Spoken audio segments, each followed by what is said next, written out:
বিশ্বনবীকে সবসময় আগলে রেখেছে, শেল্টার দিয়েছে। প্রতিভক্ত ছিল, খাবার নিয়ে বিশ্বনবীর জন্য এদিক সেদিক যেতেন। বিশ্বনবী না আসলে খেতেন না। বিশ্বনবীকে কলিজার চাইতো বেশি ভালোবাসতো, পতি যা বলবে তাই শুনতো। 6 জন নারীর জীবনীর কথা আমি রেকমেন্ড করি, সাজেস্ট করি যে 6 জন নারীর জীবনী মুখস্থ, ঠোঁটস্থ, অন্তস্থ থাকতে হবে প্রতিটা নারীর জন্য।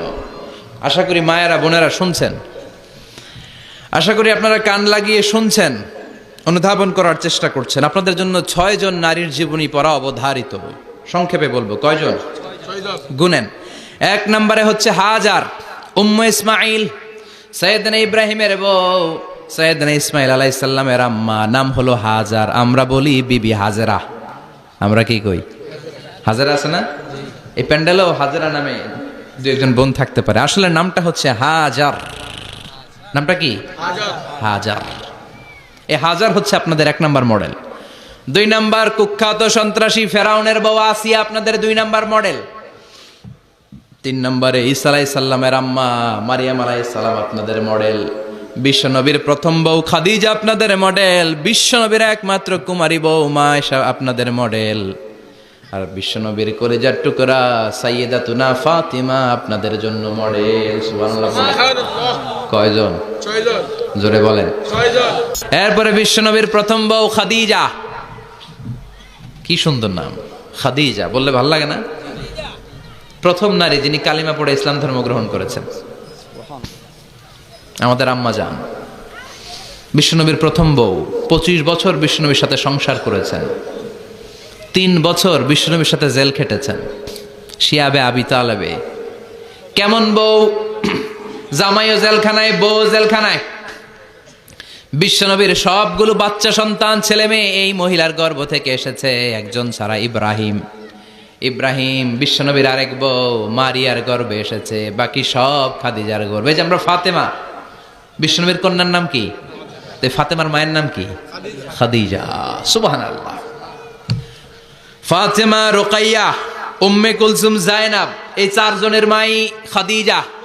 আবার আব্দুল্লাহ, কাসেম, এদের মায়ের নামও খাদিজা। বিশ্বনবীর সব সন্তান এসেছে খাদিজার পেট থেকে। বরকত বেশি না কম?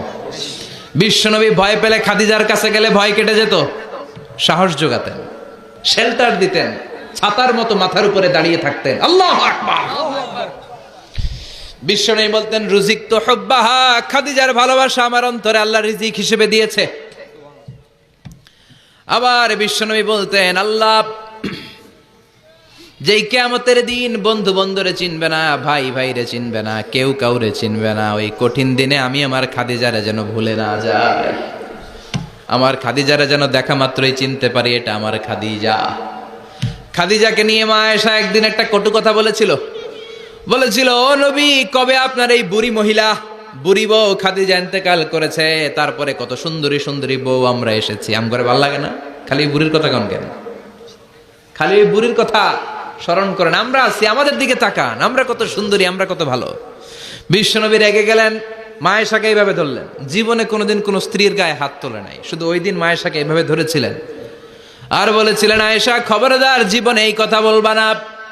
আমার খাদিজা আমার বিপদের দিনের সঙ্গিনী, তোমরা আমার সুখের দিনের সঙ্গিনী। তোমরা কেউ আমার সাথে জেল খাটো নাই, খাদিজা আমার সাথে জেল খেটেছে 3 বছর। কয় বছর? খাদিজা যখন ইন্তেকাল করলো, বিশ্বনবী কবর দিলেন, দোয়া করলেন আর কাঁদলেন।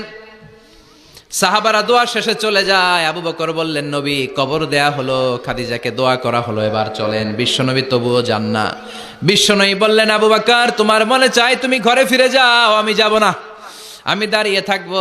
খাদিজার কবরের 3টা প্রশ্নের জবাব আমি বিশ্বনবী দিয়ে তারপরে ঘরে ফিরে যাব।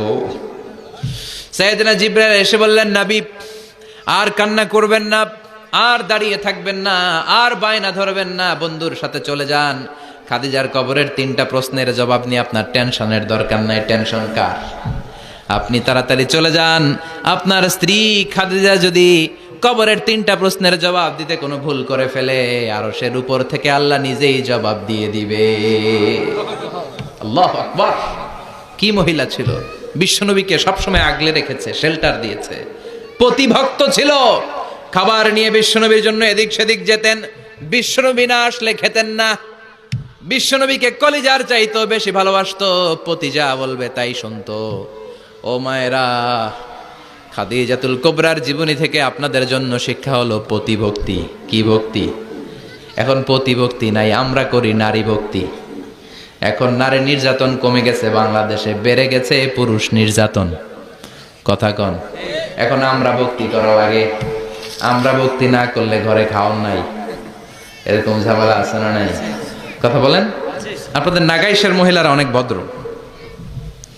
নাগাইশের মহিলারা নিশ্চয়ই পতিকে অনেক ভক্তি করে। মায়েরা, বোনেরা, আপনার স্বামী যদি আপনার উপরে নাখোশ থাকে, আপনার এবাদত আপনাকে বাঁচাতে পারবে না। বিশ্বনবী ফাতেমাকে বললেন, ফাতেমা তুমি বিশ্বনবীর মেয়ে হতে পারো, কিন্তু আলী যদি তোমার উপরে নাখোশ থাকে তোমার সব শেষ, সব শেষ। আবার বিশ্বনবী বললেন, আমি যদি এক আল্লাহ ছাড়া কারো সামনে মাথাটা নত করার বিধান দিতাম, এক আল্লাহ ছাড়া যদি কাউকে সেজদা করতে আমি বলতাম, আমি দুনিয়ার সব নারীদের বলতাম স্বামীর পায়ে সেজদা দিয়ে পড়ে থাকো। কি সম্মান আল্লাহ দিলেন স্বামীকে। আপনার জান্নাত আপনার স্বামীর ভেতরেই। স্বামীকে সন্তুষ্ট করেন, স্বামীর আনুগত্য করেন, দেখবেন ফ্যামিলিটা সুন্দর হবে।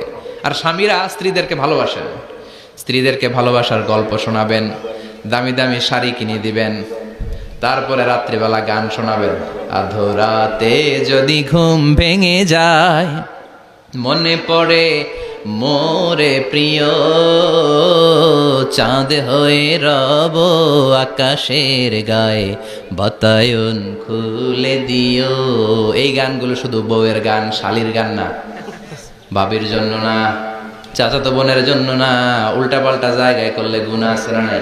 স্ত্রীর সাথে প্রেম নিবেদন করেন, ভালোবাসা নিবেদন করেন, সংসারটারে শান্তিপূর্ণ করে দিবে কে? তার মানে খাদিজাতুল কুবরার জীবনী থেকে শিক্ষা কি? বললা গেছি কি শিক্ষা? পতিভক্তি। কি ভক্তি? স্বামীকে ভক্তি করা লাগবে, তা না হলে